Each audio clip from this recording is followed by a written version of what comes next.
अखण्डमण्डलाकारं व्याप्तं येन चराचरं तत्पदं दर्शितं येन तस्मै श्रीगुरवे नमः।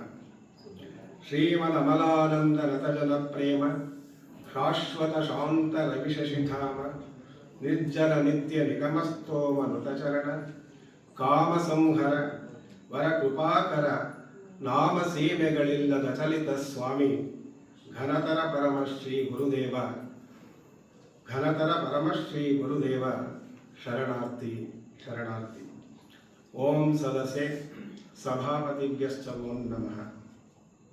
ಪ್ರಥಮತಃ ಪರಮ ನಿರಂಜನ ಪ್ರಣವಸ್ವರೂಪಿ ಶ್ರೀ ಶ್ರೀ ಶ್ರೀ ಶಿವಕುಮಾರ ಮಹಾಶಿವಯೋಗಿಗಳವರ ದಿವ್ಯ ಚೇತನವನ್ನು ಮನಸ ನೆನೆದು ಶ್ರೀ ಮಠಾಧ್ಯಕ್ಷರಾದಂತಹ ಪರಮಪೂಜ್ಯ ಶ್ರೀ ಶ್ರೀ ಸಿದ್ಧಲಿಂಗ ಮಹಾಸ್ವಾಮಿಗಳವರ ದಿವ್ಯ ಚರಣಗಳಲ್ಲಿ ಶರಣನ್ನು ಅರ್ಪಿಸುತ್ತಾ ಈ ಗೋಷ್ಠಿಗೆ ದಿವ್ಯ ಉಪಸ್ಥಿತಿಯನ್ನು ದಯಪಾಲಿಸಿರುವಂತಹ ಪೂಜ್ಯ ಶ್ರೀ ಶ್ರೀ ಶಿವಸಿದ್ದೇಶ್ವರ ಮಹಾಸ್ವಾಮಿಗಳವರ ಪಾದಪದ್ಮಗಳಲ್ಲಿ ಮಡಿದು ಎಲ್ಲ ಹರಗುರು ಚರಮೂರ್ತಿಗಳ ಹಾಗೂ ಎಲ್ಲ ಬಸವ ಚೇತನಗಳ ಅಂತರಾತ್ಮಕ್ಕೆ ಭೂಯೋ ಭೂಯೋ ಶರಣು ಶರಣಾರ್ಥಿಗಳು। ಇವತ್ತು ಲೋಕ ವ್ಯವಹಾರದಲ್ಲಿ ಗುರು ಪೂರ್ಣಿಮಾ ಅಂತೇಳಿ ಎಲ್ಲ ಕಡೆ ಗುರುವನ್ನು ಭಕ್ತಿಯಿಂದ ನೆನೆಯುತ್ತೇವೆ. ಆದರೆ ಈ ಕ್ಷೇತ್ರದಲ್ಲಿ ಇವತ್ತು ಮಾತ್ರ ಗುರು ಪೂರ್ಣಿಮೆ ಅಲ್ಲ, ನಿತ್ಯವೂ ಗುರು ಪೂರ್ಣಿಮೆಯೇ.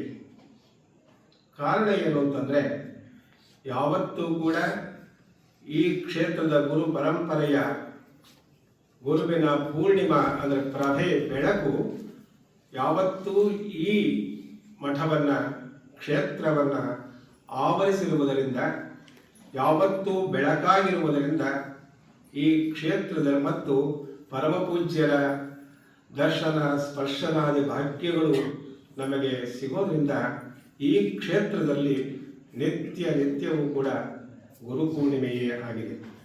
ಹಾಗಾಗಿ ಸಾಂಪ್ರದಾಯಿಕವಾಗಿಯೋ ಲೋಕ ವ್ಯವಹಾರದ ದೃಷ್ಟಿಯಿಂದಲೋ ನಾವು ಇವತ್ತು ಗುರು ಪೂರ್ಣಿಮಾ ವ್ಯಾಸ ಪೂರ್ಣಿಮಾ ಅಂತೇಳಿ ಎಲ್ಲರೂ ಕೂಡ ಗುರುವನ್ನು ನೆನೆಯುತ್ತಾರೆ. ಆದರೆ ಗುರುವಿನ ನೆನಪು ಒಂದು ದಿನ ಮಾತ್ರವಲ್ಲ, ನಿರಂತರವಾಗಿ ನಮ್ಮ ಆತ್ಮ ನಮ್ಮ ಚೇತನ ಆ ಗುರುವನ್ನು ನಮ್ಮ ಹೇಗೆ ಉಚ್ಛ್ವಾಸ ನಿಶ್ವಾಸ ರೂಪದಲ್ಲಿ ಪ್ರಾಕೃತಿಕ ಪ್ರಾಣಾಯಾಮವನ್ನು ನಾವು ಮಾಡ್ತೇವೆಯೋ ಹಾಗೆ ಗುರುವಿನ ನೆನಪು ನಮ್ಮ ಉಸಿರಿನಲ್ಲಿ ಸೇರಿ ಹೋಗಬೇಕು. ಆಗ ಮಾತ್ರ ನಿತ್ಯ ಗುರು ಪೂರ್ಣಿಮೆ ಆಗುತ್ತೆ ನಮ್ಮ ಬಾಳಿಗೆ. ಅದು ಈ ಕ್ಷೇತ್ರದಲ್ಲಿ ಎಲ್ಲವೂ ಕೂಡ ನಡೀತಾ ಇದೆ. ಹಾಗಾಗಿ ಲೋಕ ವ್ಯವಹಾರದಲ್ಲಿ ಗುರು ಪೂರ್ಣಿಮೆ ಇರ್ಬೋದು, ಆದರೆ ಈ ಕ್ಷೇತ್ರದ ವ್ಯವಹಾರದಲ್ಲಿ ನಿತ್ಯವೂ ಕೂಡ ಗುರು ಪೂರ್ಣಿಮೆಯೇ.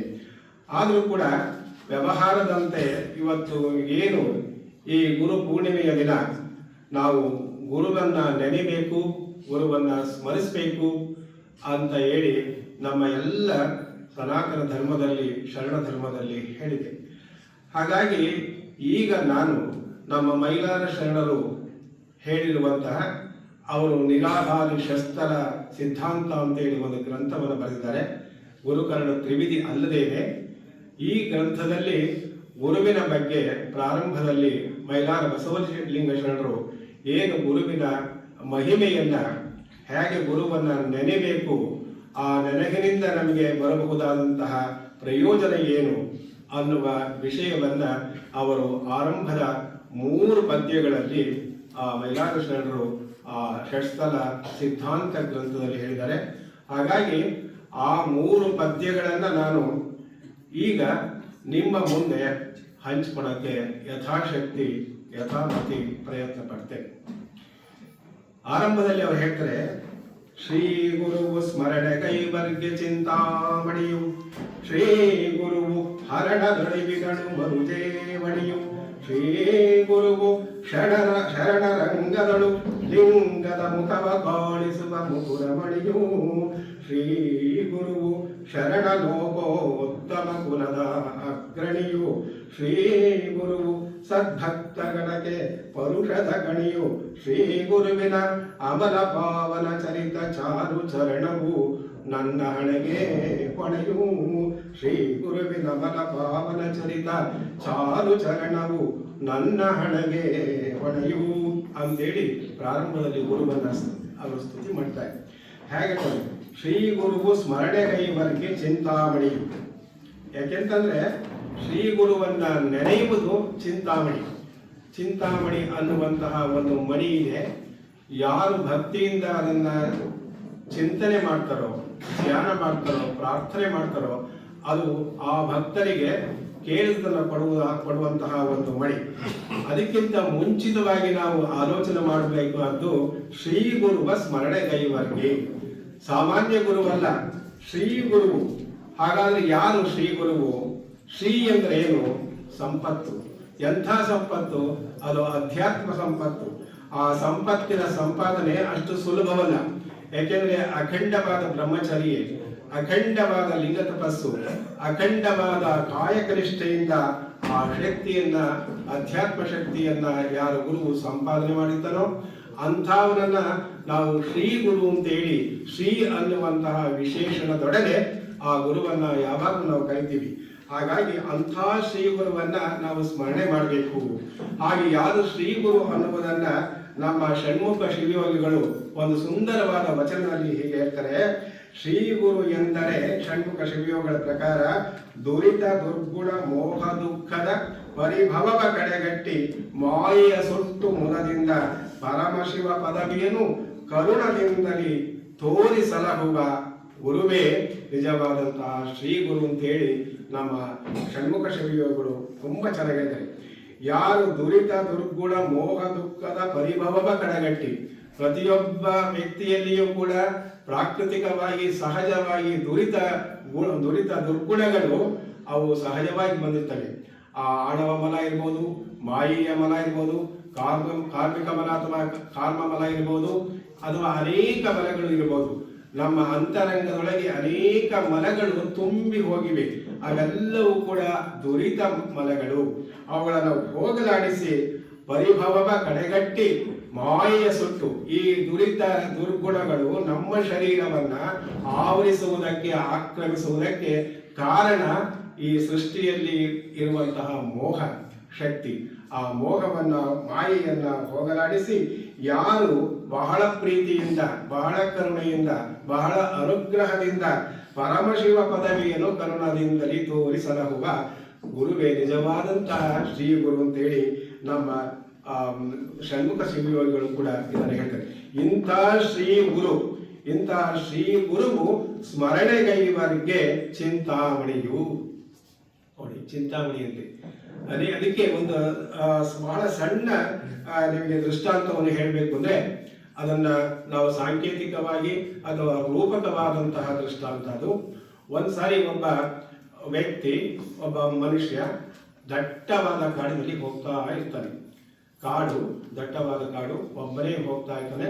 ಏನೋ ಅವನ ಗಂತವ್ಯ ಗುರಿ ಅಥವಾ ಅವನು ಸೇರಬೇಕಾದಂತಹ ಊರಿಗೆ ಕಾಡಿನಲ್ಲಿ ನಡ್ಕೊಂಡು ಹೋಗ್ತಾ ಇರ್ತಾನೆ.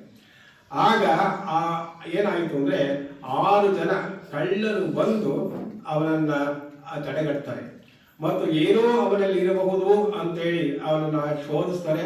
ಪಾಪ ಅವನು ನಿರಾಲಂಕಾರ ವ್ಯಕ್ತಿ, ಹಾಗಾಗಿ ಅವನಲ್ಲಿ ಏನೂ ಇಲ್ಲ. ಆಗ ಕೋಪಗೊಂಡಂತ ಈ 6 ಮಂದಿ ಕಳ್ಳರು ಅವನನ್ನ ಅಲ್ಲಿ ಮರಕ್ಕೆ ಕಟ್ಟಿ ಹಾಕಿ ಕಣ್ಣಿಗೆ ಬಟ್ಟೆಯನ್ನು ಕಟ್ಟಿ ಹೋಗ್ತಾರೆ.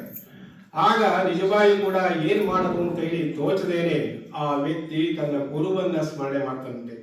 ಗುರುವನ್ನ ಸ್ಮರಣೆ ಮಾಡಿದ ತಕ್ಷಣ ಆಗ ಒಬ್ಬ ಸಾಧು ಅಲ್ಲಿ ಬರ್ತಾನೆ. ಸಾಧು ಬಂದು ಅವನ ಅವಸ್ಥೆಯನ್ನ ನೋಡ್ತಾನೆ. ನೋಡಿ ಅವನನ್ನ ಮಾತಾಡಿಸ್ತಾನೆ.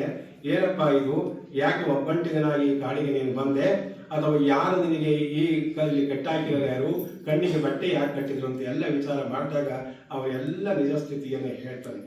ಆಗ ಆ ಸಾಧು ಮನುಷ್ಯ ಅವನ ಕಣ್ಣಿಗೆ ಕಟ್ಟಿದಂತಹ ಬಟ್ಟೆಯನ್ನು ತೆಗಿತಾನೆ, ಅವನಿಗೆ ಕಟ್ಟಾಕಿದಂತಹ ಹಗ್ಗವನ್ನು ಹರಿತಾನೆ.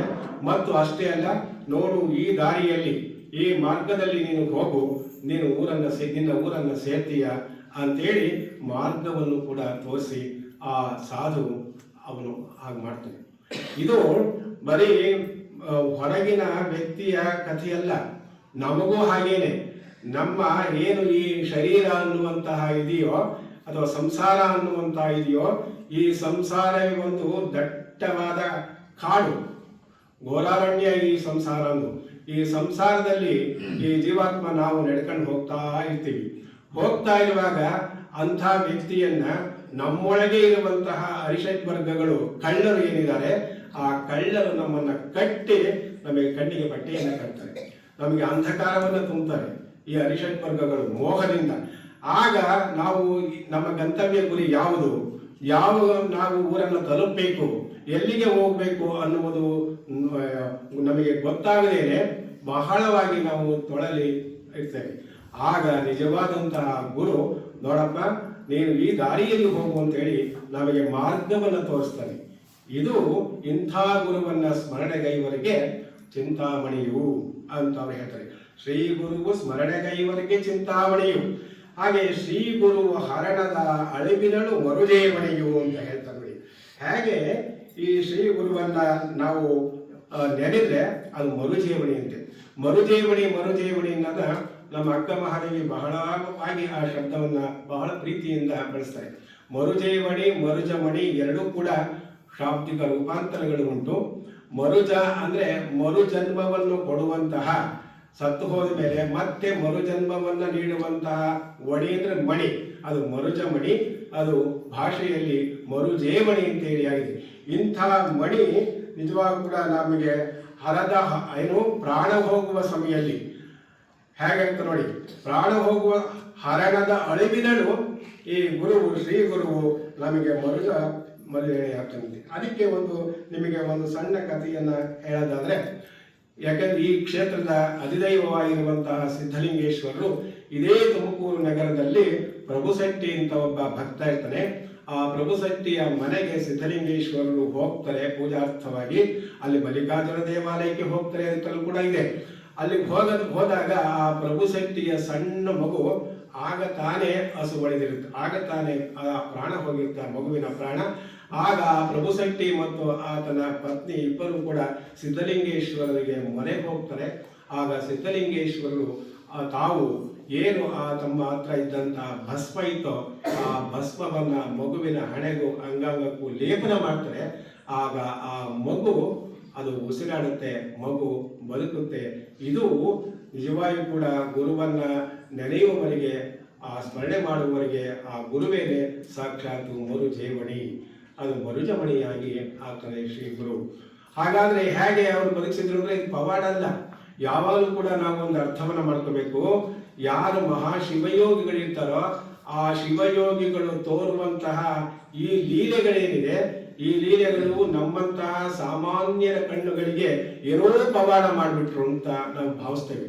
ಆದರೆ ಅದು ಪವಾಡವಲ್ಲ, ತಂತ್ರವಲ್ಲ, ಮಾಟವಲ್ಲ, ಅಥರ್ವಣ ವಿದ್ಯೆಯು ಮೊದಲೇ ಅಲ್ಲ, ಯಾವುದೂ ಅಲ್ಲ. ಅವರ ಲಿಂಗ ಸಿದ್ಧಿಯ ಲೀಲೆಯಿಂದ ಲೋಕೋತ್ತರವಾದಂತಹ ಇಂತಹ ಕ್ರಿಯೆಗಳು ನಡೀತವೆ. ಅದನ್ನ ಸಾಮಾನ್ಯ ಪರಿಭಾಷೆಯಲ್ಲಿ, ಸಾಮಾನ್ಯ ಮಾತಿನಲ್ಲಿ ನಾವು ಪವಾಡ ಅಂತೀವಿ. ಆದರೆ ವಾಸ್ತವವಾಗಿ ಬೇರೆಯವರು ಮಾಡುವಂತಹ ಪವಾಡಕ್ಕೂ ನಮ್ಮ ಶಿವಯೋಗಿಗಳು ತೋರುವಂತಹ ಲಿಂಗ ಸಿದ್ಧಿಗೂ ಬಹಳ ವ್ಯತ್ಯಾಸ ಇದೆ. ಹಾಗಾಗಿ ಇದು ಲಿಂಗ ಸಿದ್ಧಿ.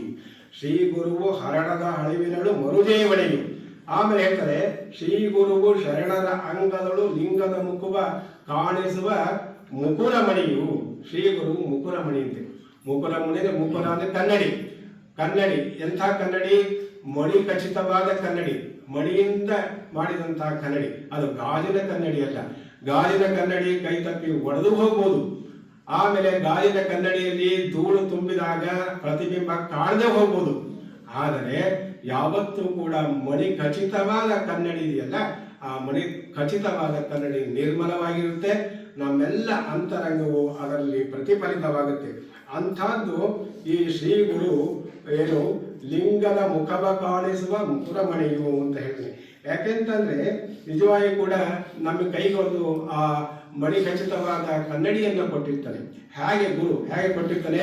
ನಮ್ಮೊಳಗೆ ಇರುವಂತಹ ಶಿವಚೇತನವನ್ನ ಮೊದಲು ಭಾವಿಸಿ, ಆಮೇಲೆ ದೃಷ್ಟಿಸಿ, ಆಮೇಲೆ ಭೇದಿಸಿ, ಆಮೇಲಿಂದ ಮಂತ್ರಿಸಿ, ಆಮೇಲೆ ಪೂಜಿಸಿ, ತನ್ನ ಅಂಗೈಯೊಳಗಿಟ್ಟುಕೊಂಡು ಪೂಜಿಸಿ ನಮ್ಮ ಕರಸ್ಥಲಕ್ಕೆ ಅಂಗೈಗೆ ಕೊಡ್ತಾರೆ. ನೋಡು, ಇದು ನಿನ್ನ ಇಷ್ಟಲಿಂಗ. ಬರೀ ಇಷ್ಟಲಿಂಗ ಮಾತ್ರ ಅಲ್ಲ, ನಿನ್ನ ಒಳಗಿರುವಂತಹ ಮಹಾಚೇತನವನ್ನ ನಿನಗೆ ತೋರುವಂತಹ, ಬಿಂಬಿಸುವಂತಹ ಇದೊಂದು ಕನ್ನಡಿ. ಇದನ್ನ ಜೋಪಾನವಾಗಿ ನೀನು ಇಟ್ಕೋ, ಜೋಪಾನವಾಗಿ ಪೂಜೆ ಮಾಡು ಅಂತೇಳಿ ಗುರುವು ಕೊಡ್ತಾನೆ. ಹಾಗಾಗಿ ಶ್ರೀ ಗುರುವು ಶರಣರ ಅಂಗಗಳು ಲಿಂಗದ ಮುಖವ ಕಾಣಿಸುವ ಮುಕುರಮಣಿಯು. ಆಮೇಲೆ ಶ್ರೀ ಗುರುವು ಶರಣ ಲೋಕದ ಉತ್ತಮ ಅಗ್ರಣಿಯು. ಅದು ಗೊತ್ತು. ಶ್ರೀ ಗುರುವು ಸದ್ಭಕ್ತಗಳಿಗೆ ಪರುಷದ ಕಣಿಯು. ಪರುಷದ ಕಣಿ, ಸ್ಪರ್ಶಮಣಿ. ಯಾರ್ಯಾರು ಏನೆನ್ನು ಭಾವಿಸ್ತಾರೋ ಅವರೆಲ್ಲರಿಗೂ ಕೂಡ ಗುರುವು ಕೊಡ್ತಾನೆ. ಎಷ್ಟೋ ಜನ ಭವರೋಗಿಗಳಿಗೆ ನೆಮ್ಮದಿ ಬೇಕಾಗಿರುತ್ತೆ. ಭವರೋಗಿಗಳು ನೆಮ್ಮದಿಯನ್ನ, ಸಂಸಾರಿಕರು ಸಂಸಾರದಲ್ಲಿ ಬಂದಂತಹ ಕಷ್ಟ ಸುಖಗಳನ್ನ, ಅಥವಾ ಹಸಿದವರು ಅನ್ನವನ್ನ, ಅಥವಾ ಬೇಡದವರು ವಿದ್ಯೆಯನ್ನ, ಅಷ್ಟೇ ಅಲ್ಲ ವ್ಯಾಪಾರಸ್ಥರಿಗೆ ವ್ಯಾಪಾರವನ್ನ, ಹೀಗೆ ಯಾರ್ಯಾರು ಏನನ್ನ ಕೇಳ್ತಾರೋ ಅವರವರಿಗೆ ದೃಷ್ಟಿಸಿ ಭಾವಿಸಿ ಕೊಡುವಂತಹ ಗುರುವೇ ಶ್ರೀಗುರು. ಯಾಕೆಂದ್ರೆ ಯಾವಾಗಲೂ ಕೂಡ ನಮ್ಮ ಶಿವಯೋಗಿಗಳು ಲೋಕವನ್ನ ಅರಸುವುದು, ಲೋಕವನ್ನ ಆಶೀರ್ವಾದ ಮಾಡುವುದು 5 ರೀತಿಯಲ್ಲಿ. ಆ 5 ರೀತಿಯಾದಂತಹ ಅವರು ಆ ಸಂಪತ್ತನ್ನ ಅಥವಾ ಶಕ್ತಿಯನ್ನ ಪಡ್ಕೊಂಡಿರ್ತಾರೆ. ಕೆಲವರನ್ನ ದೃಷ್ಟಿಸಿ ಅರಸಬಹುದು, ಕೆಲವರನ್ನ ನೋಟ ಮಾತ್ರದಿಂದ. ನಮ್ಮ ಶಿವಯೋಗಿಗಳು, ಶಿವಕುಮಾರ ಮಹಾಶಿವಯೋಗಿಗಳಂತವರು ಕೆಲವರನ್ನ ತಮ್ಮ ಕರುಣಾಪೂರ್ಣವಾದಂತಹ ಕೃಪಾ ಕಟಾಕ್ಷವನ್ನ ಅವರ ಮೇಲೆ ಬೀರಿದ್ರೆ ಸಾಕು, ಅವ್ರಿಗೆ ಎಷ್ಟೋ ಒಳ್ಳೆಯದಾಗುತ್ತೆ. ಹೀಗೆ ಕೆಲವರು ದೃಷ್ಟಿಸಿ ಆಶೀರ್ವಾದ ಮಾಡ್ತಾರೆ. ಕೆಲವೊಮ್ಮೆ ಸ್ಪರ್ಶಿಸಿ ಕೈಯಲ್ಲಿ ಮುಟ್ಟಿ ಒಳ್ಳೆಯದಾಗಲಿ ಅಂತಾರೆ. ಕೆಲವೊಮ್ಮೆ ಮನಸ್ಸಿನಲ್ಲಿ ಭಾವಿಸಿ ಒಳ್ಳೆಯದಾಗಲಿ ಅಂತ ಹೇಳ್ತಾರೆ. ಕೆಲವೊಮ್ಮೆ ಮಾತಿನಿಂದ ಆಯ್ತು ನಿನಗೆ ಒಳ್ಳೆಯದಾಗ್ಲಪ್ಪ ಅಂತ. ಹೀಗೆ 5 ರೀತಿಯಾಗಿ ಲೋಕವನ್ನ ಹರಸುವಂತಹ ಪಂಚ ಪರುಷ ಶಕ್ತಿ ಸಂಪನ್ನ ಶ್ರೀ ಗುರು. ಹಾಗಾಗಿ ಇಂಥ ಶ್ರೀ ಗುರುವು ನಿಜವಾಗಿ ಕೂಡ ಲೋಕಕ್ಕೆ ಎಲ್ಲರಿಗೂ ಕೂಡ ಯಾರ್ಯಾರು ಏನೇನೋ ಭಾವನೆ ಮಾಡ್ತಾರೋ, ಭಕ್ತಿಯಿಂದ ಭಾವಿಸ್ತಾರೋ ಅವರೆಲ್ಲರಿಗೂ ಪರುಷದ ಕಣಿಯು. ಅಷ್ಟೇ ಅಲ್ಲ, ಶ್ರೀ ಗುರುವಿನ ಅಮಲ ಪಾವನ ಚರಿತ ಚಾರು ಚರಣವು ನನ್ನ ಹಣೆಗೆ ಹೊಣೆಯು. ಇದು ಬಹಳ ಮುಖ್ಯ. ಯಾಕೆಂದ್ರೆ ಶ್ರೀ ಗುರುವಿನ ಅಮಲ ಪಾವನ ಚರಿತ ಚಾರು ಚರಣ, ಗುರುವಿನ ಅಂಗ ಇದೆಯಲ್ಲ, ಶ್ರೀ ಗುರುವಿನ ಪಾದಕಮಲ ಇದೆಯಲ್ಲ, ಅದು ಸಾಮಾನ್ಯ ಕಾಲಗಳಲ್ಲ. ಅದರಲ್ಲಿ ಒಂದು ಕ್ರಿಯಾಶಕ್ತಿ ಇರುತ್ತೆ. ಅದಕ್ಕೆ ಯಾವಾಗಲೂ ಕೂಡ ಗುರುವಿನ ಮಸ್ತಕ ಜ್ಞಾನದ ಸಂಕೇತವಾದರೆ ಗುರುವಿನ ಶ್ರೀಪಾದ ಕ್ರಿಯೆಯ ಸಂಕೇತ. ಅದರಲ್ಲಿ ಒಂದು ಶಕ್ತಿ ಇರುತ್ತೆ. ಹಾಗಾಗಿ ಅದು ಅಮಲ ಪಾವನ ಚರಿತ ಚಾರು ಚರಣ, ಪಾದಪದ್ಮ ಅದರಲ್ಲಿ ಒಂದು ಇದೆ. ಇದು ನನ್ನ ಹಣೆಗೆ ಹೊಣೆಯು. ಇದು ಬಹಳ ಮುಖ್ಯ.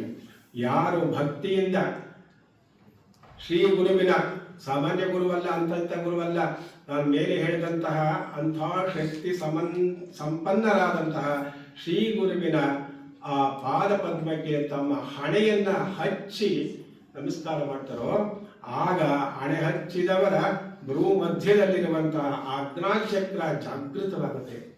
ಅಷ್ಟೇ ಅಲ್ಲ, ನಮ್ಮಲ್ಲಿ ಏನು ಬ್ರಹ್ಮ ವಿಧಿ ಬರೆದಂತಹ ಲಿಖಿತ ಹಣೆ ಬರಹ ಏನಿದೆ ಅದು ಕೂಡ ಅದು ಬದಲಾಗುತ್ತೆ, ಪರಿಣಾಮವನ್ನು ಹೊಂದುತ್ತೆ, ಅಳಿಸಿ ಹೋಗುತ್ತೆ ಕೆಲವು ಸಮಯದಲ್ಲಿ. ಇದು ಆ ಕವಿ ಹೇಳ್ತಾ ಇರೋದು, ಶ್ರೀ ಗುರುವಿನ ಅಮಲ ಪಾವನ ಚರಿತ ಚಾರು ಚರಣವು ನನ್ನ ಹಣೆಗೆ ಹೊಣೆಯು. ಅದಕ್ಕೇನೆ ನಾವು ಭಕ್ತಿಯಿಂದ ಗುರುವಿನ ಪಾದಕ್ಕೆ ನಾವು ಹಣೆಯನ್ನು ಹಚ್ಚಿ ನಾವು ನಮಸ್ಕಾರವನ್ನ ಮಾಡಬೇಕು ಅಂತೇಳಿ ಗುರು ಹೇಳ್ತಾರೆ. ಹೀಗೆ ಶ್ರೀ ಗುರುವು ಒಂದು. ಆಮೇಲೆ 2ನೇ ಪದ್ಯದಲ್ಲಿ ಹೇಳ್ತಾರೆ, ಶ್ರೀ ಗುರುಮೂರ್ತಿ ಸ್ಮರಣೆಯಂದಧಿಕ ಧ್ಯಾನಗಳಿಲ್ಲ, ಶ್ರೀ ಗುರು ಪಾದ ಪೂಜೆಯಂದಧಿಕಾರ್ಚನೆಗಳಿಲ್ಲ, ಶ್ರೀ ಗುರು ವಚನಕ್ಕೆ ಅಧಿಕ ಮಂತ್ರಮದಿಲ್ಲ, ಶ್ರೀ ಗುರುವಿನಿಂದ ಅಧಿಕವಾಗಿಪ್ಪುದೇನೂ ಇಲ್ಲ, ಶ್ರೀ ಗುರುವಿನ ಕಟಾಕ್ಷದಿಂದ ಅಧಿಕ ಮೋಕ್ಷಗಳಿಲ್ಲ, ನಿರುತದಿಂ ನಾಸ್ತಿ ತತ್ವಂ ಗುರೋಃ ಪರಂ ಎಂಬ ಸುರುಚಿರಾಗಮದಿಂದೆ ಗುರು ಅಧಿಕನೂ ಇಂತಪ್ಪ ಗುರುಕರೋ ಭವರಧಿಕರು. ಎಷ್ಟು ಚೆನ್ನಾಗಿ ಮೈಲಾರಚಂದ್ರ ಹೇಳ್ತಾರೆ. ಶ್ರೀ ಗುರು ಮೂರ್ತಿ ಸ್ಮರಣೆಯಿಂದ ಅಧಿಕ ಧ್ಯಾನಗಳಿಲ್ಲ.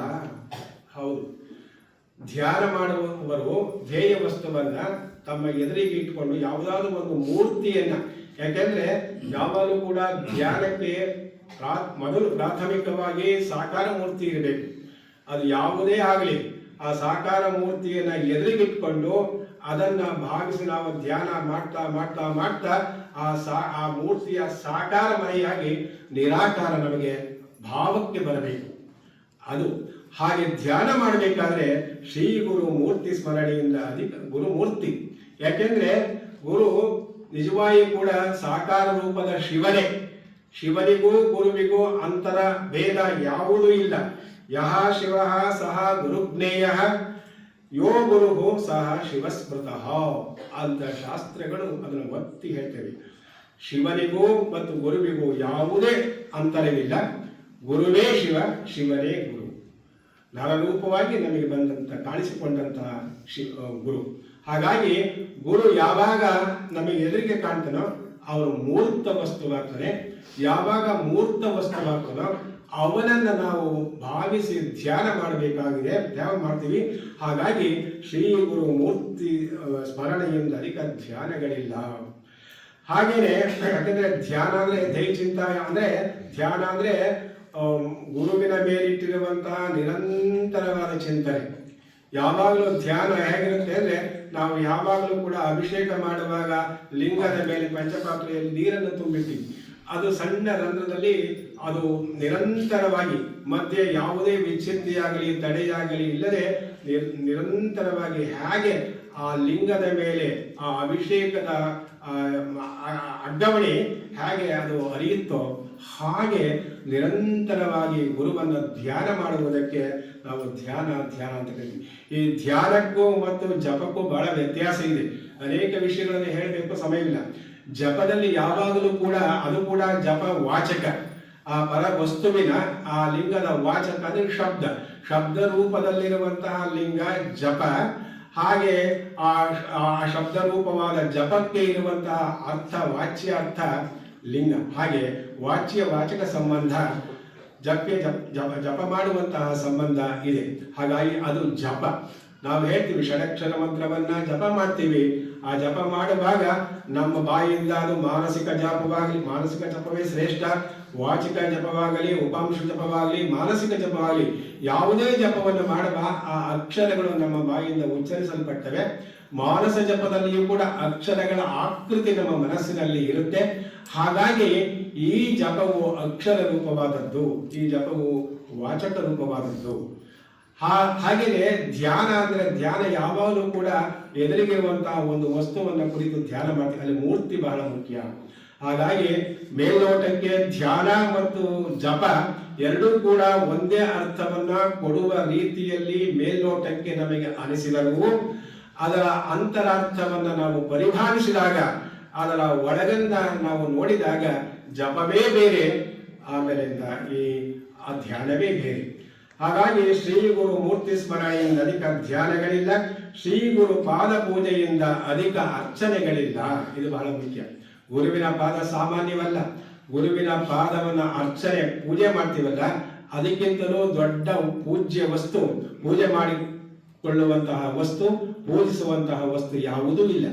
ಯಾಕೆಂದ್ರೆ ನಾವು ಯಾವತ್ತೂ ಕೂಡ ನಾವು ನೋಡ್ತಾ ಇದ್ದೀವಿ. ಈಗ ಒಬ್ಬ ಮಹಾಜಂಗಮ ನಮ್ಮ ಭಿನ್ನಹದ ಮೇಲೆಗೆ ನಮಗೆ ಮನೆಗೆ ಬಂದ್ರೆ ನಾವೇನ್ ಮಾಡ್ತೀವಿ? ಮೊದಲು ಜಂಗಮದ ಶಿವಪೂಜೆಯನ್ನ ಮಾಡಿಸ್ತೀವಿ. ಜಂಗಮದ ಶಿವಪೂಜೆ ಎಲ್ಲವೂ ಆದ ಮೇಲೆ ಆ ಜಂಗಮದ ಲಿಂಗ ಪೂಜೆಯು ಪರಿಸಮಾಪ್ತಿಯಾಗುವುದು, ಪರಿಪೂರ್ಣವಾಗುವುದು ಕೊನೆಯಲ್ಲಿ ಜಂಗಮದ ಪಾದ ಪೂಜೆಯೊಂದಿಗೆ. ಜಂಗಮದ ಪಾದ ಪೂಜೆ ಇಲ್ಲ ಅಂದ್ರೆ ಶಿವಪೂಜೆ ಎಲ್ಲ ವ್ಯರ್ಥ. ಹಾಗಾಗಿ ಹಿಂದಿನ ಕಾಲದಲ್ಲಿ ಜಂಗಮರ ಭಿನ್ನಹ ಮಾಡುವಾಗ ಭಿನ್ನಹದಲ್ಲಿ ಏನು ಶಬ್ದವನ್ನು ಬಳಸ್ತಾ ಇದ್ರು ಅಂದ್ರೆ, ತಾವು ದಾನ ಮಾಡಿ ನಮ್ಮ ಮನೆಗೆ ಪಾದ ಪೂಜೆಗೆ ಬರಬೇಕು ಅಂತಲೇ ಭಿನ್ನಹ ಮಾಡ್ತಿದ್ರು. ಯಾಕೆಂದ್ರೆ ಪಾದ ಪೂಜೆ ಅಂದ್ರೆ ಅದರ ಹಿನ್ನೆಲೆಯಲ್ಲಿ ಅದರ ವಾಚ್ಯವಾಗಿ ಶಿವಪೂಜೆಯು ಸೇರಿಕೊಳ್ಳುತ್ತೆ. ಯಾಕೆ? ನಾನು ಮೊದಲೇ ಹೇಳಿದಾಗೆ ಯಾವುದೇ ಜಂಗಮದ ಶಿವಪೂಜೆಯು ಪರಿಪೂರ್ಣವಾಗಬೇಕಾದ್ರೆ, ಯಾವುದೇ ಜಂಗಮದ ಪೂಜೆಯು ಪರಿಪೂರ್ಣವಾಗಿ ಫಲಪ್ರದವಾಗಬೇಕಾದರೆ ಕೊನೆಯಲ್ಲಿ ಜಂಗಮದ ಪಾದ ಪೂಜೆ ಆಗಲೇಬೇಕು. ಅದನ್ನೇ ನಮ್ಮ ಮೈಲಾರ ಶರಣರು ಶ್ರೀ ಗುರು ಪಾದ ಪೂಜೆಯಿಂದ ಅಧಿಕ ಅರ್ಚನೆಗಳಿಲ್ಲ. ಹಾಗೆ ಶ್ರೀ ಗುರು ವಚನಕ್ಕೆ ಅಧಿಕ ಮಂತ್ರವನಿಲ್ಲ. ಶ್ರೀ ಗುರುವಿನಿಂದ ಅಧಿಕವಾದುದಿಲ್ಲ. ಯಾಕೆಂದ್ರೆ ನಾವು ಎಷ್ಟೋ ಮಂತ್ರಗಳನ್ನು ಹೇಳ್ತೀವಿ. ಸಪ್ತಕೋಟಿ ಮಹಾಮಂತ್ರಗಳು, 7 ಕೋಟಿ ಮಂತ್ರಗಳಿವೆ ಅಂತೆ. 7 ಕೋಟಿ ಮಂತ್ರಗಳಲ್ಲೆಲ್ಲ ನಾವು ಹೇಳುವ ಪ್ರಕಾರ ನಮ್ಮ ಏನು ಮಂತ್ರ ಇದೆ ಓಂ ನಮಃ ಶಿವಾಯ, ಅದು ಅತ್ಯಂತ ಶ್ರೇಷ್ಠವಾದದ್ದು. ಯಾಕೆಂದ್ರೆ ಇಡೀ ಜಗತ್ತಿನ ಸೃಷ್ಟಿ ಎಲ್ಲವನ್ನೂ ಕೂಡ ಒಳಗೊಂಡಿದೆ. ಜಗತ್ತಿನ ಎಲ್ಲ ತತ್ವವನ್ನೂ ಕೂಡ ಆ ಮಂತ್ರವು ತನ್ನೊಳಗೆ ಅಡಗಿಸಿಕೊಂಡಿರುವ ನಾವು ಶ್ರೇಷ್ಠ ಅಂತೀವಿ. ಆದರೆ ಮೈಲಾರ ಶರಣರು ಹೇಳ್ತಾರೆ, ಗುರುವಿನ ವಚನ ಅಂದರೆ ಗುರುವಿನ ಮಾತು ಅಥವಾ ಗುರು ಅನ್ನುವಂತಹ ಶಬ್ದ ಅದು ಎಲ್ಲದಕ್ಕಿಂತಲೂ ಮೂಲ ಮಂತ್ರ. ಎಲ್ಲ ಮಂತ್ರಕ್ಕಿಂತಲೂ ಅದು ದೊಡ್ಡ ಮಂತ್ರ. ಅದಕ್ಕಿಂತ ಬೇರೆ ಅಧಿಕವಾದ ಮಂತ್ರ ಇಲ್ಲ. ಯಾಕೆ? ಸಪ್ತಕೋಟಿ ಮಹಾಮಂತ್ರ ಚಿತ್ತ ವಿಭ್ರಮಕಾರಕ ಏಕ ಏವ ಮಹಾಮಂತ್ರೋ ಗುರು ರೀತ್ಯವಿಧೀಯತೆ ಅಂತ ಶಾಸ್ತ್ರ ಹೇಳ್ತೀವಿ. ಬೇಕಾದಷ್ಟು ನಾವು ಮಂತ್ರಗಳನ್ನು ಹೇಳಬಹುದು, ಆದರೆ ಎಂಥ ಮಂತ್ರದಲ್ಲಿಯೂ ಕೂಡ ಆಕಸ್ಮಿಕವಾಗಿಯೋ ಅಥವಾ ನಮಗೆ ಅರಿವಿಗೆ ಬಾರದೇ ಇರುವ ರೀತಿಯಲ್ಲಿಯೋ ಚಿತ್ತ ವಿಭ್ರಮ ಉಂಟಾಗುತ್ತೆ. ಮನಸ್ಸಿನ ಒಂದು ಅಲ್ಲೋಲ ಕಲ್ಲೋಲವಾಗುತ್ತೆ. ಯಾಕೆಂದ್ರೆ ಮನಸ್ಸು ಯಾವಾಗಲೂ ಪ್ರಶಾಂತವಾಗಿರಬೇಕು. ಮನಸ್ಸಿನ ಪ್ರಶಮತೆಯೇ, ಮನಸ್ಸಿನ ಯಾವುದೇ ವಿಧವಾದಂತಹ ವಿಕಾರಗಳಿಲ್ಲದೆ ಇರುವ, ಮನಸ್ಸಿನ ಯಾವುದೇ ವೃತ್ತಿ ಇಲ್ಲದೇ ಇರುವ ಸ್ಥಿತಿ, ಶಾಂತವಾದ ಸ್ಥಿತಿ ಇದೆಯಲ್ಲ, ಪ್ರಶಾಂತವಾದ ಸ್ಥಿತಿ ಇದೆಯಲ್ಲ, ಅದೇ ನಿಜವಾದಂತಹ ಮೋಕ್ಷಕ್ಕೆ ಅರ್ಥ. ಮೋಕ್ಷ ಅಂದ್ರೆ ಇನ್ನೇನೂ ಇಲ್ಲ. ಮೋಕ್ಷ ಅಂದ್ರೆ ಮುಕ್ತಿ. ಯಾವುದರಿಂದ ಮುಕ್ತಿ? ಮನೋವ್ಯಾಪಾರದಿಂದ ಮುಕ್ತಿ, ಚಿತ್ತ ವೃತ್ತಿಯಿಂದ ಮುಕ್ತಿ. ಯಾಕೆಂದ್ರೆ ಮನಸ್ಸು ಯಾವಾಗಲೂ ಕ್ಷಣ ಕ್ಷಣದಲ್ಲಿ ಅಲೆಗಳು ಮನಸ್ಸಿನ ಸರೋವರದಲ್ಲಿ ಹೇಳ್ತಲೇ ಇರ್ತವೆ. ವಿಷಯವೆಂಬ ಕಲ್ಲು ಬೀಳ್ತಲೇ ಇರುತ್ತೆ. ಹಾಗೆ ನಾವು ನಿರ್ಮಲವಾದ ಅಲೆಗಳು ಇಲ್ಲದೆ ಇರುವಂತಹ ಒಂದು ಕೊಳದ ಬಾವಿಯ ಹತ್ರ ಹೋಗಿ ಒಂದು ಕಲ್ಲನ್ನು ಅದರ ಒಳಗೆ ಎಸರೆ ಹೇಗೆ ಅದು ಸುತ್ತ ಸುತ್ತ ಸುತ್ತ ಅಲೆಗಳು ಹೇಳ್ತವೋ ಹಾಗೆ ನಮ್ಮ ಮನಸ್ಸಿನ ಒಳಗಡೆ ಯಾವಾಗ ಶಬ್ದ ಸ್ಪರ್ಶ ರೂಪ ಸಗಂಧಾದಿ ವಿಷಯಗಳು ಒಂದು ವಿಷಯ ಬಿದ್ದರೆ ಸಾಕು, ಮನೋಸರೋವರಕ್ಕೆ ಅನಂತ ಅಲೆಗಳು ಅವು ಹೇಳ್ತವೆ. ಹಾಗಾಗಿ ಆ ಮನಸ್ಸಿನ ಪ್ರಶಮತೆ ಬರಬೇಕು ಅಂದ್ರೆ ಆ ಗುರು ಎಂಬ ಮಂತ್ರವನ್ನು ಉಚ್ಚಾರಣೆ ಮಾಡಬೇಕು ಅಂತೇಳಿ, ಮಂತ್ರವನ್ನು ಜಪ ಮಾಡಬೇಕು ಅಂತೇಳಿ ಹೇಳ್ತಾ ಮೈಲಾರ ಶರಣರು ಶ್ರೀ ಗುರು ವಚನಕ್ಕೆ ಅಧಿಕ ಮಂತ್ರ ಅದಿಲ್ಲ, ಯಾವುದೂ ಇಲ್ಲ. ಶ್ರೀ ಗುರುವಿನಿಂದ ಅಧಿಕವಾಗಿಪ್ಪೋದು ಯಾವುದೂ ಇಲ್ಲ. ಶ್ರೀ ಗುರುವಿಗಿಂತಲೂ ದೊಡ್ಡದು ಯಾವುದೂ ಇಲ್ಲ. ಯಾಕೆಂದ್ರೆ ವಾಸ್ತವಿಕವಾಗಿ ಗುರು ಶಬ್ದಕ್ಕೆ ದೊಡ್ಡದು ಅಂತಲೇ ಕೋಶಾರ್ಥವಾಗಲಿ ಲೋಕಾರ್ಥವಾಗಲಿ ಇರೋದು ಗುರು ಅಂದ್ರೆ ದೊಡ್ಡದು. ಎಷ್ಟು ದೊಡ್ಡದು? ಎಲ್ಲದಕ್ಕಿಂತಲೂ ದೊಡ್ಡದು, ಎಲ್ಲದಕ್ಕಿಂತಲೂ ದೊಡ್ಡದು. ಅತ್ಯತಿಷ್ಠ ದಶಾಂಗುಲಂ ಅಂತ ಹೇಳಿ ಏನು ಋಗ್ವೇದದಲ್ಲಿ ಹೇಳ್ತಾರೆ, ಉಪನಿಷತ್ತಿನಲ್ಲಿ ಹೇಳ್ತಾರೆ, ಅತ್ಯತಿಷ್ಠ ದಶಾಂಗುಲಂ, ಅತಿಷ್ಠದ ದಶಾಂಗುಲ, 10 ಅಂಗುಲವನ್ನು ಮೀರಿ ಮೇಲೆ ಮೇಲೆ ಮೇಲೆ ಮೇಲೆ ಇರುತ್ತಂತೆ. ಆದರೆ ವಾಸ್ತವ ಇದರ ವ್ಯಾಖ್ಯಾನ ಇನ್ನೊಂದು ಥರ ಇದೆ. ಅತ್ಯತಿಷ್ಠ ದಶಾಂಗುಲ, ದಶಾಂಗುಲ ಅಂದ್ರೆ ಮಾಯೆ. ದಶಾಂಗುಲ ಅಂದ್ರೆ ಬ್ರಹ್ಮಾಂಡದ ಅಳತೆಯಲ್ಲಿ 1 ಅಂಗುಲ 14 ಬ್ರಹ್ಮಾಂಡಗಳನ್ನು ಒಳಗೊಂಡಿದೆಯಂತೆ. ಅಷ್ಟು ವಿಸ್ತಾರಕ್ಕೆ 1 ಅಂಗುಲ ದಶ ಅಂಗುಲ ಅಂತ ಅಷ್ಟು ಬ್ರಹ್ಮಾಂಡಗಳು ಇರಬೇಕು, ಅದಕ್ಕಿಂತ ಮೇಲೆ ಮೇಲೆ. ಹಾಗಾಗಿ ಅತ್ಯತಿಷ್ಠ ದಶಾಂಗುಲಂ ಅಂತ ಯಾವುದಾದ್ರೂ ಒಂದು ಜಗತ್ತಿನಲ್ಲಿ ವಸ್ತು ಇದ್ದರೆ ಅದು ಗುರು, 2 ಅಕ್ಷರದ ವಸ್ತು ಅಷ್ಟೇ ಅಂತೇಳಿ ಎಲ್ಲರೂ ಕೂಡ ಹೇಳ್ತಾರೆ. ಹಾಗಾಗಿ ಶ್ರೀ ಗುರು, ಆಮೇಲೆ ಶ್ರೀ ಗುರುವಿನಿಂದ ಅಧಿಕವಾಗಿಪ್ಪುವುದಿಲ್ಲ. ಶ್ರೀ ಗುರುವಿನ ಕಟಾಕ್ಷದಿಂದ ಅಧಿಕ ಮೋಕ್ಷಗಳಿಲ್ಲ. ಇದು ಬಹಳ ಮುಖ್ಯ. ಯಾಕೆಂದ್ರೆ ಶ್ರೀ ಗುರುವಿನ ಕಟಾಕ್ಷ, ನಾವೆಷ್ಟೇ ಸಾಧನೆ ಮಾಡಿ, ಒಬ್ಬ ಶಿಷ್ಯ ಎಷ್ಟೋ ವರ್ಷಗಳ ಕಾಲ ಸಾಧನೆಯನ್ನು ಮಾಡ್ತಾನೆ, ತಪಸ್ಸನ್ನು ಮಾಡ್ತಾನೆ, ಯೋಗವನ್ನು ಮಾಡ್ತಾನೆ, ಎಲ್ಲವನ್ನೂ ಮಾಡ್ತಾನೆ, ಸರಿ.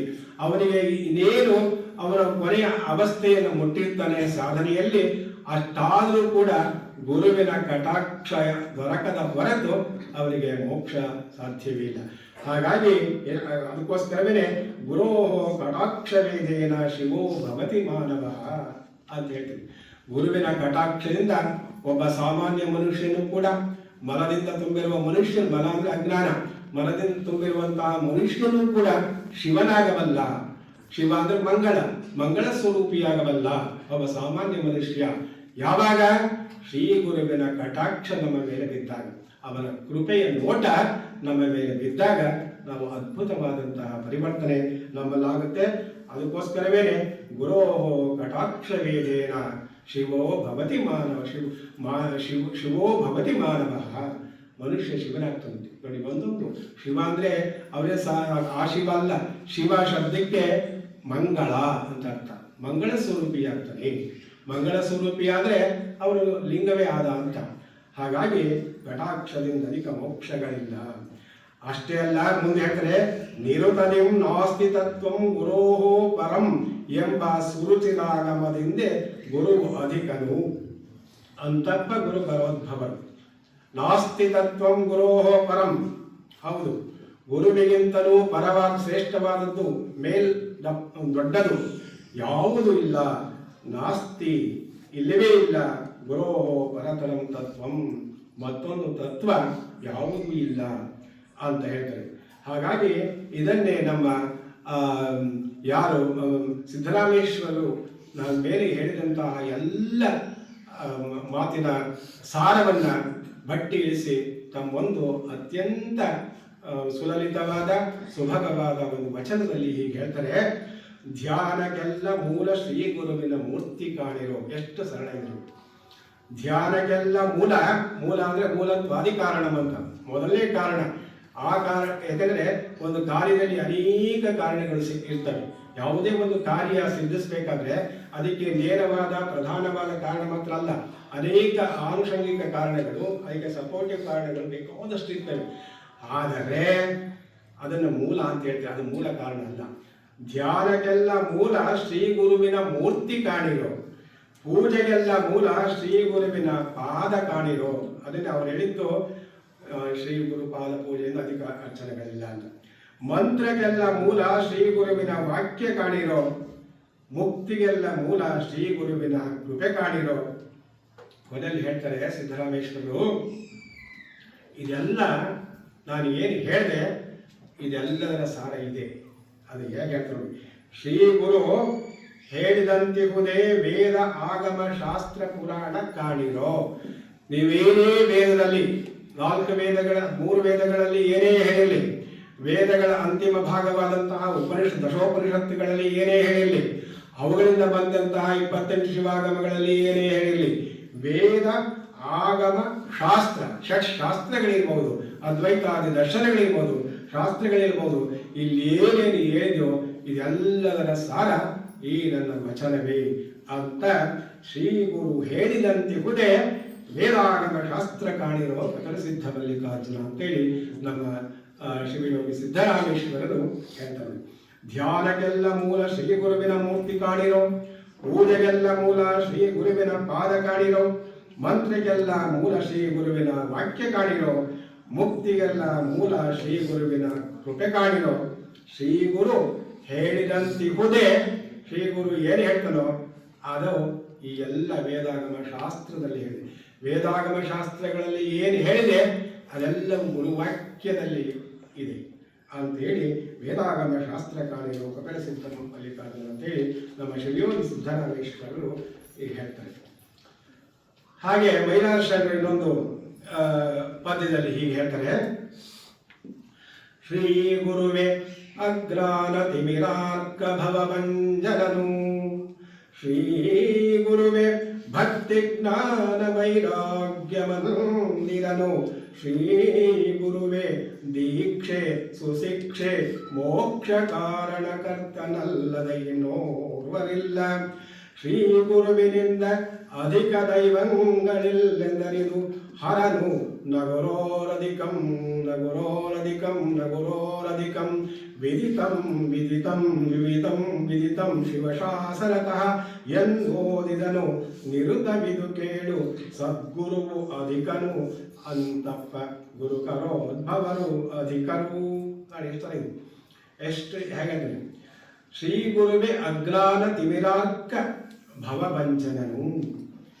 ಅಜ್ಞಾನವೆಂಬ ತಿಮಿರ ಕತ್ತಲೆ, ಆ ಅಜ್ಞಾನವೆಂಬ ಕತ್ತಲೆ ಅಜ್ಞಾನವೆಂಬ, ಯಾಕೆಂದ್ರೆ ಈ ರಾತ್ರಿ ಈಗ ಏನಾಗಿದೆ ಪ್ರಾಕೃತಿಕವಾದ ಈ ಕತ್ತಲೆ, ಇದು ಕತ್ತಲೆಯಲ್ಲ. ಸೂರ್ಯೋದಯವಾದಾಗ ಕತ್ತಲೆ ಹರಿದೋಗುತ್ತೆ, ಕತ್ತಲೆ ಬೆಳಕಾಗುತ್ತೆ.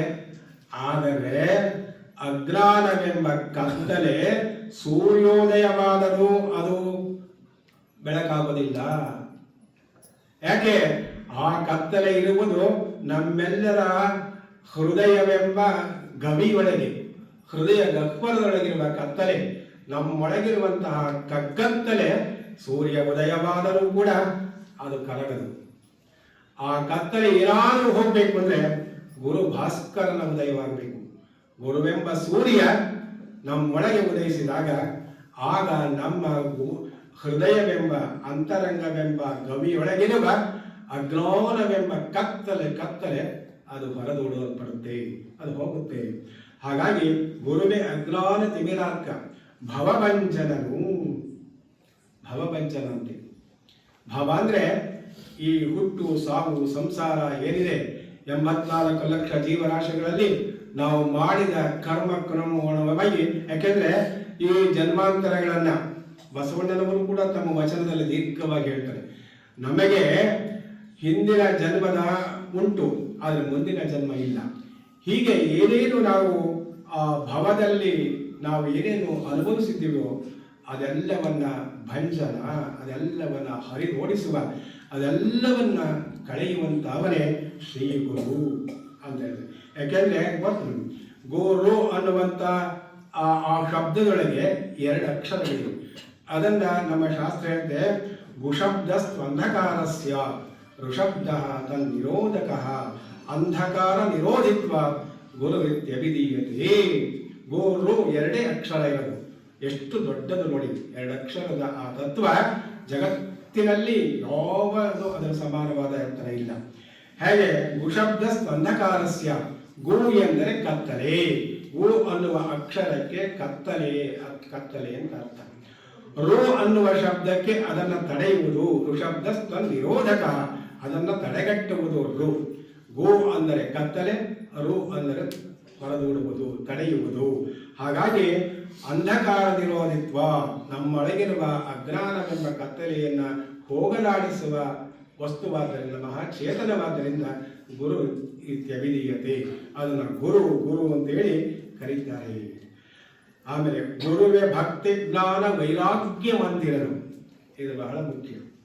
ಶ್ರೀ ಗುರು, ಅದಕ್ಕೆ ಯಾವಾಗಲೂ ಕೂಡ ಶ್ರೀ ಅನ್ನೋ ವಿಶೇಷಣವನ್ನ ನಾವು ಹೇಳುವ ಈ ಸಂದರ್ಭದೊಳಗಿನ ಗುರುವಿಗೆ ಯಾವಾಗಲೂ ಅದನ್ನು ಹಚ್ಚಿ ಹೇಳಬೇಕು. ಶ್ರೀ ಗುರುವು ಭಕ್ತಿ ಜ್ಞಾನ ವೈರಾಗ್ಯ ಮಂದಿರನಂತೆ. ಅದು ಹಾಕಿ ಇದಕ್ಕೆ ನಮ್ಮ ಪರಮ ಪೂಜ್ಯರು ಎಷ್ಟು ಉದಾಹರಣೆಯಾಗಿ ನಿಲ್ಲಬಲ್ಲರು. ಹೇಗೆ ಒಬ್ಬ ಗುರು ಅವನು ಭಕ್ತಿಯಿಂದ ಭಕ್ತಿ ಮತ್ತು ಕ್ರಿಯೆ, ಭಕ್ತಿಯಿಂದ ಅವನು ಮೊದಲು ಏನಾಗಬೇಕು, ಹಾಗೆ ಜ್ಞಾನವನ್ನು ಸಂಪಾದನೆ ಮಾಡಬೇಕು. ಭಕ್ತಿ ಜ್ಞಾನಗಳು ಬಂದ ಮೇಲೆ ಸಹಜವಾಗಿ ಅವರಲ್ಲಿ ವೈರಾಗ್ಯ ಭಾವ ಬರುತ್ತೆ. ಆಗ ವೈರಾಗ್ಯದ ಮಂದಿರ, ವೈರಾಗ್ಯದ ಮನೆ ಅವರಾಗ್ತಾನೆ. ಶ್ರೀ ಗುರುವೆ ದೀಕ್ಷೆ ಅಯನು ಭಕ್ತಿ ಜ್ಞಾನ ವೈರಾಗ್ಯ ಮಂದಿರನು. ಹೇಗೆ ಅಂತಂದ್ರೆ ಆಗ ನಿಜವಾಗಿಯೂ ಕೂಡ ಶ್ರೀ ಗುರುವಿನಲ್ಲಿ ಭಕ್ತಿ ಜ್ಞಾನ ವೈರಾಗ್ಯಗಳ ಸಮ್ಮಿಲನ ಆಗಿದೆ, ಸಂಪುಟವಾಗಿದೆ ಅನ್ನೋದು ನಮಗೆ ಗೊತ್ತಾಗೋದು ಯಾವಾಗ ಅಂದ್ರೆ ಅಂಥ ಮಹಾಶಿವಯೋಗಿಯನ್ನ ನಾವು ಕಂಡು ಪರಿಭಾವಿಸಿದಾಗ ಮಾತ್ರ. ಬರೀ ಕಣ್ಣಲ್ಲಿ ನೋಡಿದಾಗಲ್ಲ, ಕಣ್ಣಲ್ಲಿ ನೋಡಿದನ್ನ ಮನಸ್ಸಿನಲ್ಲಿ ಪರಿಭಾವನೆ ಮಾಡಬೇಕು, ಅದನ್ನ ಮನಸ್ಸಿನಲ್ಲಿ ಚಿಂತನೆ ಮಾಡಬೇಕು, ಮನಸ್ಸಿನಲ್ಲಿ ಆಲೋಡನ ಮಾಡಬೇಕು. ಮನಸ್ಸಿನೊಳಗಡೆ ಏನೋ ಒಂದು ಬೆಳಕಿದೆ, ಆ ಬೆಳಕನ್ನ ಕಂಡಾಗ ಗುರುವಿನ ಯಥಾರ್ಥ ಸ್ವರೂಪ ನಮ್ಮ ಅರಿವಿಗೆ ಬಂದಿತು. ಯಾಕೆಂತಂದ್ರೆ ಅಂಥ ಗುರು ವಪುಹೋ ಕೃಷತ್ವಂ. ನಮ್ಮ ಶಿವಕುಮಾರ ಮಹಾಶಿವಗಳನ್ನ ಕಂಡಾಗ ಈ ಚಿತ್ರ ಹೇಗೆ ನಮ್ಮ ಕಣ್ಮುಂದೆ ಬಂದಿಲ್ಲತ್ತೆ ನೋಡಿ. ವಪುಹೋ ಕೃಷತ್ವಂ ವದನೆ ಪ್ರಸನ್ನತ, ನಾದಸ್ಫುಟತ್ವಂ ನಯನೇ ಸುನಿರ್ಮಲೆ, ಅರೋಗತ ಬಿಂದು ಜಯಾಗ್ನಿದೀಪನಂ, ನಾಡಿ ವಿಶುದ್ಧಿ ವೈರಾಗ್ಯ ಲಕ್ಷಣಂ. ಇದು ನಿಜವಾದಂಥದ್ದು ಭಕ್ತಿ ಜ್ಞಾನ ವೈರಾಗ್ಯ ಮಂದಿರನಾದ ಶ್ರೀ ಗುರುವಿನ ಲಕ್ಷಣ. ವಪುಹೋ ಕೃಷತ್ವಂ, ಅವರ ಶರೀರ ಲಿಂಗ ಶರೀರ ಕೃಷತ್ವ. ಅದಕ್ಕೆ ತನು ಅಂತ ಕರಿತೀವಿ, ದೇಹ ಅಲ್ಲ. ದೇಹ ಅಂದ್ರೆ ದೇಹೋಪಚಯ, ಸಪ್ತಧಾತುಗಳಿಂದ ದಿವಸ ಬೆಳೀತಾ ದಪ್ಪಗಾಗೋದು ದೇಹ. ಆದರೆ ತನು ಸೂಕ್ಷ್ಮವಾದ ಲಿಂಗ ಶರೀರಕ್ಕೆ ತನು ಅನ್ನುವ ಶಬ್ದದಿಂದ ನಾವು ಪ್ರಯೋಗ ಮಾಡ್ತೇವೆ. ಅದಕ್ಕೇನೆ ವಪುಹು ಕೃಷತ್ವಂ, ಅವರ ಶರೀರ ಎಷ್ಟು ಕೃಶವಾಗಿತ್ತು. ಯಾಕೆಂದ್ರೆ ಹೇಗೆ ಎಷ್ಟು ಮನಸ್ಸಿನ ಪ್ರಸನ್ನತೆಗೆ, ಶರೀರ ಹೇಗೆ ಪ್ರಸಾದಕಾಯ ಆಗುವುದಕ್ಕೆ ಎಷ್ಟು ಬೇಕೋ ಸಾತ್ವಿಕ ಪ್ರಸಾದ ಅಷ್ಟನ್ನ ಮಾತ್ರ ಅವರು ಸ್ವೀಕಾರ ಮಾಡ್ತಿದ್ರಿಂದ, ಅರ್ಪಣ ಸದ್ಭಾವದಿಂದ ಸ್ವೀಕಾರ ಮಾಡ್ತಾ ಇದ್ರಿಂದ ಅವರ ವಪುಹು ವೃಷತ್ವಂ, ಅವರ ವಪುಹ ಆಗಿತ್ತು ಶರೀರ. ವದನೆ ಪ್ರಸನ್ನತ, ಅವರ ಮುಖವನ್ನು ನೋಡಿದ್ರೆ ಪ್ರಸನ್ನ ಭಾವ. ಯಾಕೆಂದ್ರೆ ಪ್ರಸನ್ನ ಭಾವ ಸಾಮಾನ್ಯವಾಗಿ ಬರಲ್ಲ. ಯಾರ ಮನಸ್ಸು ಪ್ರಸನ್ನವಾಗಿರುತ್ತೋ ಆ ಮನಸ್ಸಿನ ಪ್ರಸನ್ನತೆ ಮುಖದಲ್ಲಿ ಪ್ರತಿಫಲಿತವಾಗುತ್ತೆ. ಅವರ ಮುಖವನ್ನು ನೋಡಿದ್ರೆ ಆ ಪ್ರಸನ್ನತೆಯನ್ನು ನೋಡಿದ ಕಣ್ಣುಗಳೇ ನಿಜವಾಗಿ ತಮ್ಮ ಸೂತಕವನ್ನು ಕರ್ಕೊಳ್ತಾ ಇತ್ತು. ಯಾಕೆಂದ್ರೆ ಅಂತ ಮಹಾತ್ಮರನ್ನ ದರ್ಶನ ಮಾಡುವುದರಿಂದ ನಮ್ಮ ಕಣ್ಣಿನ ಸೂತಕ ಕಳೆಯುತ್ತೆ. ಮಹಾತ್ಮರನ್ನ ಮುಟ್ಟುವುದರಿಂದ ಹಸ್ತದ ಸೂತಕ ಕಳೆಯುತ್ತೆ, ಭಾವಿಸುವುದರಿಂದ ಭಾವನೆಯ ಸೂತಕ. ಹೀಗೆ ವಪುಹು ಪುರುಷತ್ವಂ ವದನೆ ಪ್ರಸನ್ನತಾ, ಆ ಮುಖವನ್ನು ನೋಡ್ತಾ ಇದ್ರೆ ಪ್ರತಿಯೊಬ್ಬರಿಗೂ ಆನಂದವಾಗ್ತಾ ಇತ್ತು. ಎಂಥ ಕ್ರೂರಿಗೂ ಪರಿವರ್ತನೆ ಆಗ್ತಾ ಇತ್ತು. ಒಬ್ಬ ಒಂದು ಸಾರಿ ಬಂದ, ಸ್ವಾಮಿಗಳು ಏನಾದರೂ ಮಾಡಿ ಬೈಬೇಕು ಅಂತ ಬಂದವರ ಆಫೀಸ್ ಒಳಗೆ ಬರ್ತಾನೆ. ಬಂದಾಗ ಸ್ವಾಮಿಗಳ ಆಫೀಸ್ನಲ್ಲಿ ಕುಂತಿದ್ರು. ಆಗ ಅವರ ಪ್ರಸನ್ನವಾದ ಮುಖವನ್ನು ನೋಡಿ ಅವ್ರು ಏನು ಅನ್ಕೊಂಡ್ಬಂದಿದ್ದೋ ಅದೆಲ್ಲವನ್ನ ಮರೆತು ದೀರ್ಘದಂಡ ನಮಸ್ಕಾರ ಹಾಕಿ ಶರಣು ಹೋದ. ಇದು ಪ್ರತ್ಯಕ್ಷವಾಗಿ ನಾನು ಕಂಡಂತ ಅದು ದೃಶ್ಯ. ಯಾಕೆ? ಆ ಮುಖ ಕಮಲದ ಪ್ರಸನ್ನತೆಯ ಪ್ರಭೆ ಆ ದುಷ್ಟ ಮನುಷ್ಯನನ್ನ ಪರಿವರ್ತನೆ ಮಾಡಿಬಿಡ್ತಾರೆ.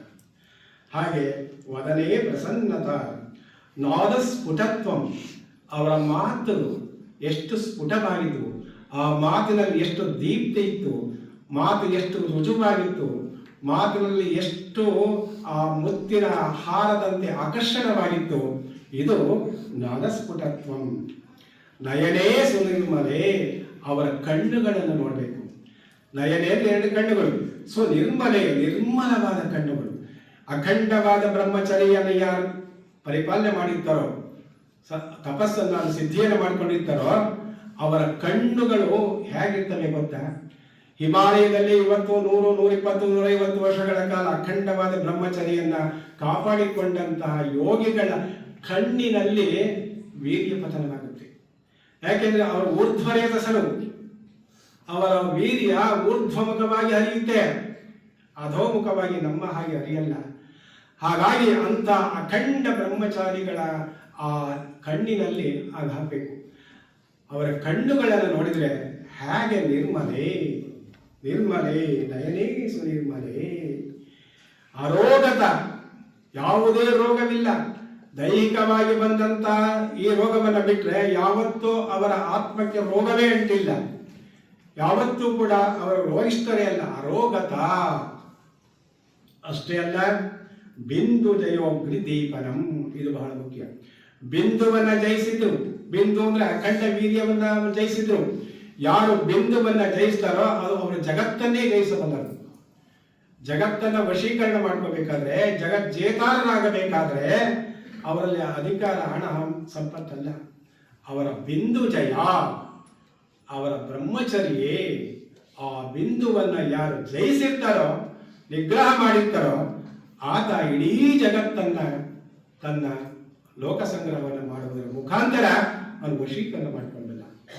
ಅದು ನಮ್ಮ ಗುರುಗಳಲ್ಲಿ ಇದ್ದಂಥದ್ದು ಬಿಂದು ಜಯೋಗ್ನಿ ದೀಪನಂ. ಅದು ದೀಪನ ಕುರಿತಾ ಇತ್ತು. ಅಷ್ಟೇ ಅಲ್ಲ, ನಾಡಿ ವಿಶುದ್ಧಿ, ಅವರ ಪ್ರತಿಯೊಂದು ನಾಡಿಯೂ ಕೂಡ ವಿಶುದ್ಧಿ. ಅವರ ಪ್ರಾಣಾಯಾಮ ರೇಚಕ, ಪೂರಕ, ಕುಂಭಕದಿಂದ, ಅದು ಕೂಡ ಕುಂಭಕವನ್ನು ಹೇಗೆ ಮಾಡಬೇಕು. ಅಷ್ಟೇ ಅಲ್ಲ, ಅವರು ಸಹಜವಾಗಿ ಅವರು ಉಸಿರೇ ಅದು ಪ್ರಾಣಾಯಾಮವಾಗಿತ್ತು. ಹಾಗಾಗಿ ನಾಡಿ ವಿಶುದ್ಧಿ ಇಷ್ಟು ನಿಜವಾಗಿ ಭಕ್ತಿ ಜ್ಞಾನ ವೈರಾಗ್ಯ ಮಂದಿರನಾದ ಶ್ರೀ ಗುರುವಿನ ಲಕ್ಷಣ. ಇಂಥ ಶ್ರೀ ಗುರುವನ್ನ ಸ್ಮರಣೆ ಮಾಡಬೇಕು ಅಂತ ನಮ್ಮ ಮೈಲಾರ ಶರಣರು ಹೇಳ್ತಾರೆ. ಅಷ್ಟೇ ಅಲ್ಲ, ಶ್ರೀ ಗುರುವೇ ದೀಕ್ಷೆ ಸುಶಿಕ್ಷೆ ಮೋಕ್ಷ ಕಾರಣ ಕರ್ತನಲ್ಲದೆ ಇನ್ನೋರ್ವನಿಲ್ಲ. ಇದು ಸರಿ. ಯಾಕೆಂದ್ರೆ ಗುರು ನಮಗೆ ಒಬ್ಬನೇ ಗುರು ದೀಕ್ಷೆಯನ್ನು ಕೊಡ್ತಾನೆ. ದೀಕ್ಷೆಯನ್ನು ಕೊಟ್ಟಾಗ ಆ ಗುರು ಶಬ್ದಕ್ಕೆ ಅದರ ಅರ್ಥವನ್ನು ನಮ್ಮ ಪರವಾಗಿ ಹೇಳ್ತಾನೆ. ನೋಡಪ್ಪ, ಗುರು ಶಬ್ದಕ್ಕೆ ಗುಶಬ್ದ ಸ್ವಂತಕಾಲಸ್ಯ ಅಥವಾ ಗುಕಾರ ಅಂತ ಏನೇ ಹೇಳಿವು, ಅದಲ್ಲ. ಈಗ ನಾನು ಹೇಳುವ ಗುರು ಶಬ್ದದ ಅರ್ಥವನ್ನ ಅವಧಾನಿಸು, ಎಚ್ಚರಿಕೆಯಿಂದ ಕೇಳು ಹೇಳ್ತಾರೆ. ಯಾಕೆಂತಂದ್ರೆ ದೀಕ್ಷೆ ಸುಶಿಕ್ಷೆ ಮೋಕ್ಷ ಕಾರಣಕರ್ತನಂತೆ. ನಾನು ಹೇಳುವ ಗುರು, ಅದಕ್ಕೆ ಅರ್ಥ ಇದು.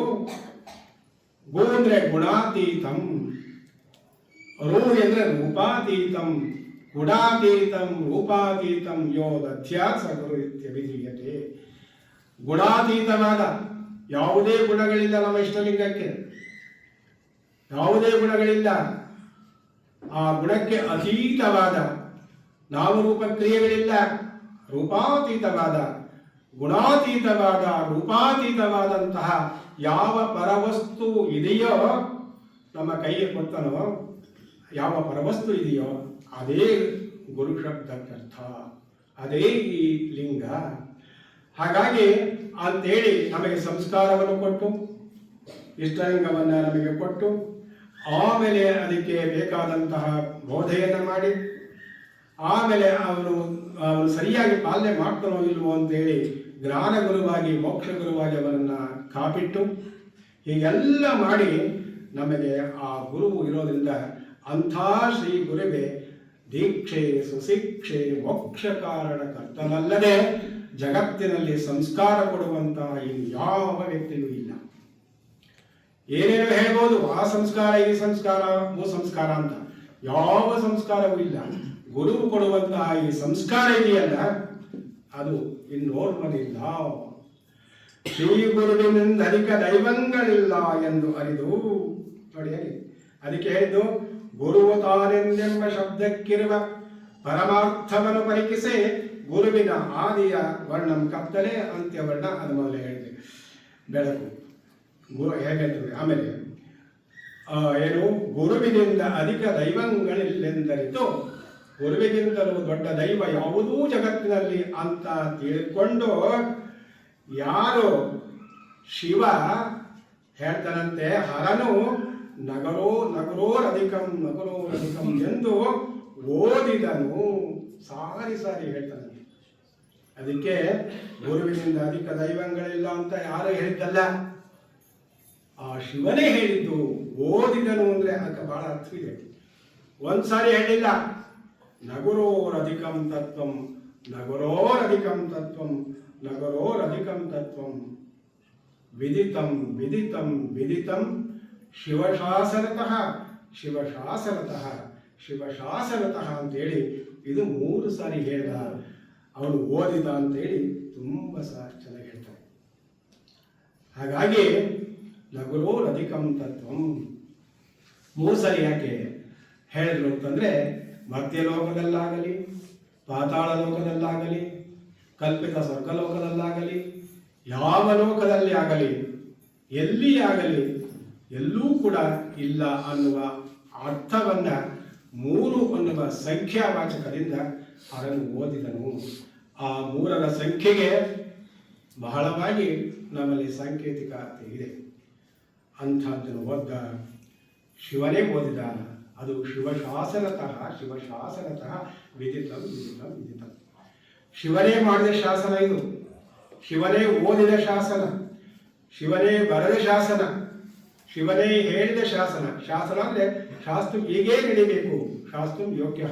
ಹಾಗೆ ನಡೆದಿದ್ರೆ ನೀನು ಶಿಕ್ಷಾರ್ಹನಾಗ್ತಿ ಅನ್ನುವ ಅರ್ಥವೆರಡು ಆ ಶಾಸನ ಶಬ್ದದೊಳಗೆ ಅಡಗಿದೆ. ಇದು ಶಾಸನ. ಶಾಸನ ಅಂದ್ರೆ ಮಾಡಲೇಬೇಕು ಅಂತ. ಮತ್ತು ಶಾಸನ ಅಂದ್ರೆ ಅದನ್ನು ಮಾಡದಿದ್ದರೆ ನೀನು ಶಿಕ್ಷೆಗೆ ಅರ್ಹ. ಈ 2 ಅರ್ಥವೂ ಕೂಡ ಶಾಸನದ ಅನ್ನೋ ಶಬ್ದದೊಳಗೆ ಅಡಗಿದೆ. ಹಾಗಾಗಿ ಶಿವಶಾಸನತಃ ಶಿವಶಾಸನತಃ ಇದು ಒಂದು ಅರ್ಥ. ಅಷ್ಟೇ ಅಲ್ಲ, ಶಿವಶಾಸನ ಅನ್ನುವುದಕ್ಕೆ ಆಗಮಗಳು ಅನ್ನೋದು ಕೂಡ ಪರ್ಯಾಯ ಅರ್ಥ ಇದೆ. ಏನೇನು ಆಗಮಗಳು, ಕಾಮಿಕ ಆಗಮ ಮೊದಲುಗೊಂಡು ದ್ವಾತಲಾಗಮ ಪರ್ಯಂತ 28 ಆಗಮಗಳು ನಮ್ಮ ದರ್ಶನಕ್ಕೆ ಮೂಲ ದ್ರವ್ಯಗಳು ಅಂತ ಹೇಳ್ತಾರಲ್ಲ, ಆ ಎಲ್ಲ ಶಾಸನಗಳಲ್ಲಿಯೂ ಕೂಡ ಅದರ ಇದೇ ಹೇಳೋದು. ಯಾವುದು? ನಗುರೋರಧಿಕಂ ತತ್ವಂ ನಗುರೋರಧಿಕಂ ತತ್ವಂ ಅಂತೇಳಿ ನಮ್ಮ ಮೈಲಾರ ಶರಣರು ಹೀಗೆ ಗುರುವಿನ ಮಹತ್ವವನ್ನು ಹೇಳಿದರೆ. ಇನ್ನು ನಮ್ಮ ಗುರುಕರ್ಣ ತ್ರಿವಿಧಿಯಲ್ಲಿ ಸುಮಾರು 48 ತ್ರಿಪದಿಗಳನ್ನು ಗುರುವಿನ ಮಹಿಮೆಯನ್ನು ಹೇಳೋಕೆ ಅಲ್ಲಿ ಹೇಳಿದ್ದಾರೆ. ಹಾಗೆಯೇ ಇನ್ನೂ ಕೂಡ ಅವರು ಅನೇಕ ಕೃತಿಗಳಲ್ಲಿ 3-4 ಕೃತಿಗಳನ್ನು ಅವರು ಬರೆದಿದ್ದಾರೆ ಅಂತ ಇದನ್ನು ಅವರು ಹೇಳಿದ್ದಾರೆ.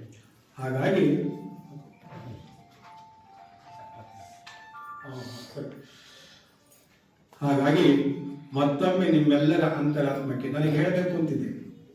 ಯಾಕೆ ಇದನ್ನು ರೂಢಿ ಮಾಡಿದರೆ ಎಲ್ಲರ ಅಂತರಾತ್ಮಕ್ಕೆ ಶರಣಾರ್ಥಿ. ಜೀವಾತ್ಮನಿಗೆ ಶರಣ ಹೇಳಬಾರ್ದ, ಪರಮಾತ್ಮನಿಗೆ ಕೃಪೆಯನ್ನು ತೋರಬಾರ್ದ.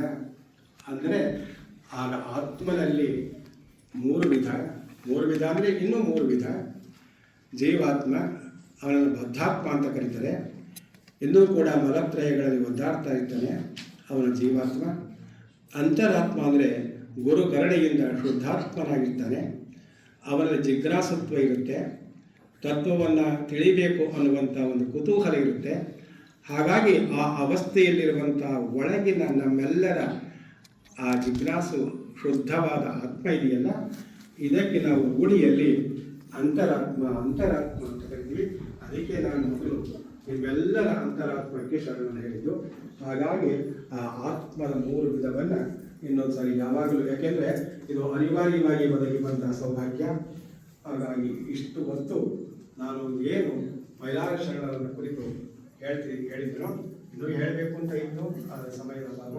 ಹಾಗಾಗಿ ಆ ಮೈಲಾರ ಬಸವಲಿಂಗ ಶರಣರು ಹೇಳಿದಂತಹ ಈ ಗುರು, ಶ್ರೀ ಗುರು ನಮ್ಮೆಲ್ಲರನ್ನ ಯಾವತ್ತೂ ಕಾಪಾಡಲಿ ಅಂತೇಳಿ ನಾನು ಈ ಕ್ಷೇತ್ರದ ಗುರು ಪರಂಪರೆ ಮತ್ತು ಶಿವಕುಮಾರ ಮಹಾಶಿವಯೋಗಿಗಳ ದಿವ್ಯ ಚರಿತ್ರವನ್ನು ಪ್ರಾರ್ಥಿಸಿ ನನ್ನ 2 ಮಾತುಗಳನ್ನು ಎಲ್ಲರ ಅಂತರಾತ್ಮಕ್ಕೆ ನಾನು ಅರ್ಪಿಸ್ತಾ ಇದ್ದೇನೆ.